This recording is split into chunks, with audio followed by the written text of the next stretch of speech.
Capítulo 13.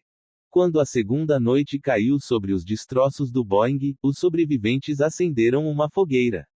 Passadas 24 horas da queda, a situação era desesperante. As varejeiras haviam posto larvas nos machucados de todas as vítimas, infeccionando-os. Ajudado por Garcês, o Dr. João Roberto Matos administrava aos feridos antibióticos que trouxera em sua maleta de mão. Outro que se desdobrava em assistir os companheiros era o superintendente do Ibama, José Maria Gadelha, apesar das dores que sentia no braço, esmigalhara a cabeça do cúbito. A perfuração na cavidade ocular do garimpeiro Manoel Alencar cobrira-se de bernes. Sua mandíbula, estraçalhada, doía pavorosamente. Ele não parava de gritar: "Pelo amor de Deus, me ajudem!" Manoel chorava, gemia: "Me acode, meu Deus! Me ajude!" Outro que gritava muito era o italiano Giovanni. Houve um momento em que Zilli impacientou-se com ele.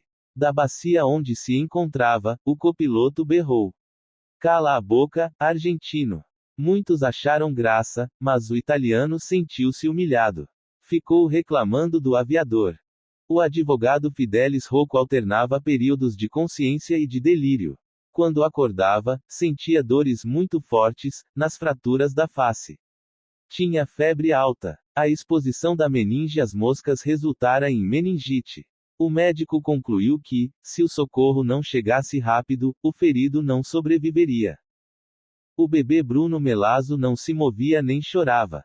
Limitava-se a gemer, tão baixo que era preciso chegar perto para ouvi-lo.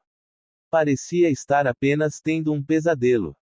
Apesar da exaustão, poucos sobreviventes dormiram naquela segunda noite.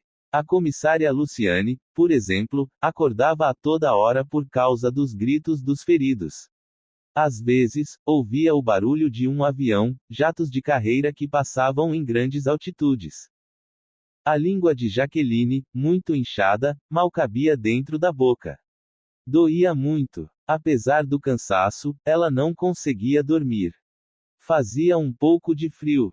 Mesmo assim, com exceção das irmãs Enilde e Cleonilde Melo, todos preferiam se acomodar na floresta, para não ter de ficar perto dos cadáveres.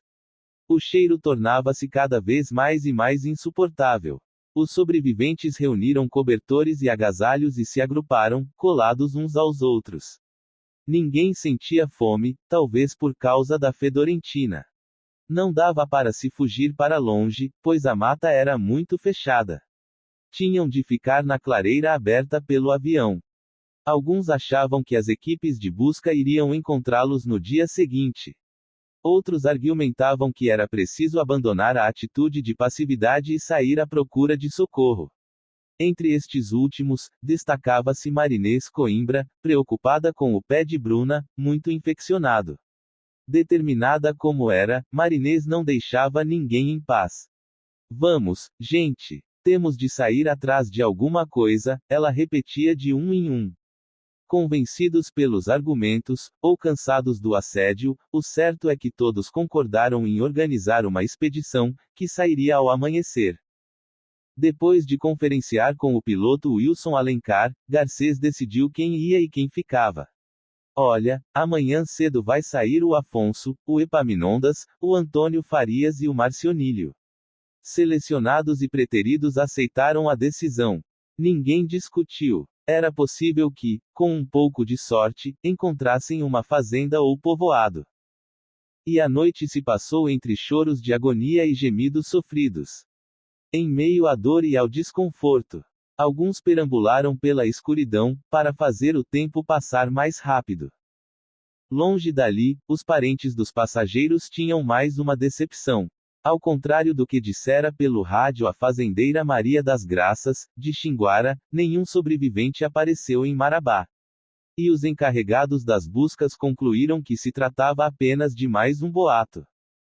Quase à meia-noite, ao final do Jornal da Globo, a apresentadora e jornalista Lilian White Phoebe desmentiu a notícia da localização do Boeing. Disse também que as buscas prosseguiriam na terça-feira. Apesar dos desmentidos, Marilúcia Chaves, mulher do engenheiro Epaminondas, decidiu viajar na manhã seguinte para Marabá, onde morava sua família e a do marido.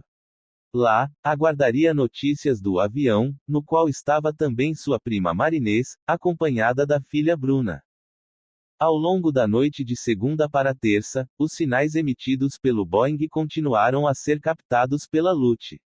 Num total de 6 vezes. Em intervalos que variaram de alguns minutos a várias horas, sempre provenientes do Mato Grosso. O Salvaero já decidira que, no dia seguinte, iria concentrar os esforços de busca naquela região. Mas, se o Boeing realmente estivesse lá, concluíam os oficiais, seria o disparate dos disparates. O local ficava a mais de 1000 quilômetros de Belém, destino do voo 254.